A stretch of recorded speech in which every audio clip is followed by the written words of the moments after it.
امتی کو بھی چاہیے اس دنیا کی مختصر سی زندگی میں اپنے حبیب علیہ الصلوۃ والسلام کے ساتھ اپنا تعلق اور اپنا رشتہ یہ انتہائی مضبوط کرنا چاہیے۔ نبی علیہ الصلوۃ والسلام نے فرمایا لیس منا، وہ ہمارا ہے ہی نہیں ہے، من لم یرحم صغیرنا ویعقر کبیرنا، جو چھوٹوں پر رحم نہیں کرتا اور بڑوں کی تعظیم نہیں کرتا، وہ تو ہمارے طریقے پر ہی نہیں۔ اور آج بڑوں کے دل سے شفقت چلی گئی اور چھوٹوں کے دلوں کے اندر بڑوں کا احترام چلا گیا۔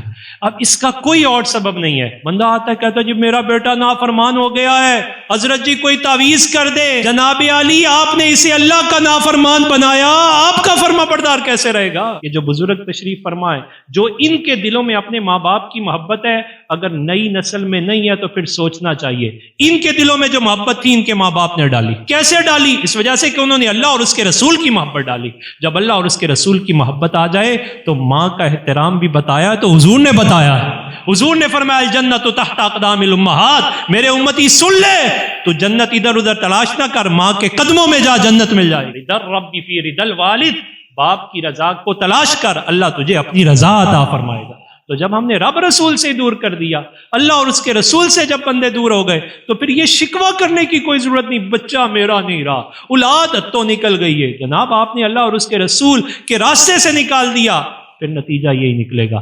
آج یہ بات صرف خاندان تک نہیں بلکہ یہ ارباب اقتدار کو بھی مخاطب کیا گیا، جو تم سے ماتحت ہیں تم ان پر شفقت کرو، اور نیچے والوں کو کہا اپنے بڑوں کی تعظیم کرو۔ ہمارے ہاں تو یہ جو اقتدار ہے پورے کا پورا، یہ تو ایک بزنس سیکٹر بن گیا ہوا ہے۔ حضرت اقبال نے جب اس پہلو پر بات کی تو اقبال فرماتے ہیں سروری در دین ما خدمت گری است، فرمایا ہمارے دین کے اندر جو سرداری ہے نا، ارباب اقتدار، وہ تو خدمت کا دوسرا نام ہے۔ اور پھر فرمایا عدل فاروقی و فقر حیدری، ہمارے ہاں جو بادشاہت کے مقام پر آتا ہے اس کے پاس جناب عمر کا عدل ہوتا ہے۔ جناب عمر رضی اللہ تعالیٰ شام سے واپس آ رہے تھے، تو شام سے واپسی پر ایک عجیب معاملہ پیش آیا۔ حضرت شاہ ولی اللہ محدث دہلوی نے ازالۃ الخفا میں یہ لکھا، فرماتے ہیں کہ ایک مقام پر پہنچے تو صحرا تھا، تو دیکھا چند ایک کٹیا بنی ہوئی ہیں، تو آپ نے اپنے لوگوں کو کہا کہ آپ اگر سائڈ پہ ہو جاؤ، میں تنہا جو ہے انسپیکشن کروں گا، جس سے آپ ریفرینڈم، لوگوں کو ریفرینڈم، اپنا ریفرینڈم خود، فرمایا تم پیچھے ہو جاؤ، میرے ساتھ کوئی نہ آئے۔ ایک کٹیا تھی تو اس کٹیا کے پاس چلے گئے، جب دیکھا تو وہاں ایک بڑھیا تھی۔ اس بڑھیا سے جناب عمر رضی اللہ تعالیٰ نے فرمانے لگے انفرد عن الناس لیعرف اخبارهم فمر بعجوز فی خبایاها ما بال عمر، اسے کہنے لگے عمر کو جانتی ہو؟ تو اس نے کہا لا جزا اللہ انی خیرا، مجھے کیا پتا عمر کون ہے، اور اللہ اسے میری طرف سے کبھی راضی نہ کرے۔ جناب عمر پر کبھی تاری ہو گئی اور کہنے لگے ویحک یا عجوز، بڑھیا یہ کیا کر دیا، عمر کے لیے اتنے سخت الفاظ۔ آج حکمران کے لیے کوئی چھوٹی سی بات کرے تو کہنے نو اندر کرو نا ذرا، حکمران کے پیچھے بات کرتے ہیں تو لوگوں نے جناب بندے رکھے ہوئے ہیں، دیو نا ذرا رپورٹ کی کر دیں، یہ ہمارا مخالف ہے بس اڑا دیں۔ یہ عدل فاروقی کیا ہے؟ سامنے خاتون ہے اور کوئی معمولی نہیں، 36 لاکھ مربع میل کا حاکم ہے، جس کے صوت سے کفر کانپ جاتا ہے۔ ایک عمر اور آ جاتا تو پوری روح زمین پر رسول اللہ کے دین کی آبیاری ہو جاتی۔ کفر آج بھی کہتا ہے جو فاروق کا عدل ہے اسے ایسا عدل کوئی نہیں۔ تو جناب عمر کے سامنے وہ کہنے لگی، کہتی لا جزا اللہ عنی خیرا، اللہ کبھی بھی میری طرف سے اسے بلائی نہ دے۔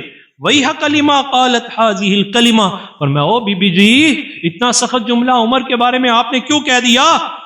قالت، وہ کہنے لگی مجھ سے عمر کا حال پوچھنے والے، وما یدری عمر حالک، وہ کہنے لگی میں اتنا عرصہ ہو گیا یہاں ہوں، کبھی عمر نے میرا حال ہی نہیں پوچھا، پتہ ہے مجھے وہ وقت کا بادشاہ ہے، میرے پاس کبھی آیا ہی نہیں، کبھی کوئی چیز درہم دینار کوئی جبہ کوئی شے میرے تک نہیں پہنچتی، تو میں کیسے عمر کے لیے اچھی بات کروں؟ جناب عمر اسے کہنے لگے وما یدری عمر حالک، اے بڑھیا آپ تو بڑی بوڑھی ہیں اور آپ کو معلوم ہے اس صحرا میں بلا عمر کو کیسے پتا چلے گا کہ اس صحرا میں ایک بوڑھیا بھی رہتی ہے اور اسے یہ ضرورت ہے؟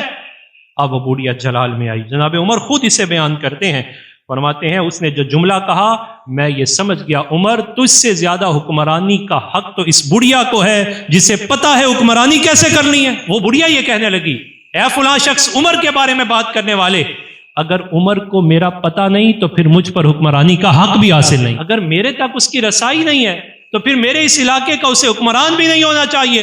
فرماتے ہیں عمر فاقبل عمر وهو یبکی، کہ جناب عمر وہاں سے نکل رہے تھے اور آنکھوں میں آنسو تھے، وا عمر وا خسوفا کل احد افقہ منا، فرمایا عمر تیرے ساتھ جو مقابلہ کرنے والے ہیں وہ بڑے سخت ہیں، اور اگر یہ اللہ کی بارگاہ میں جرم لے کے آ گئے تو تیرا کیا بنے گا؟ تو لیس منا من لم یرحم صغیرنا، اپنے سے ماتحت پر رحم کیجئے، لیکن ماتحت کو بھی یہ چاہیے لم یؤکر کبیرہ میں نہ جائے، تاکہ معاملات بیلنس رہیں، معتدل رہیں۔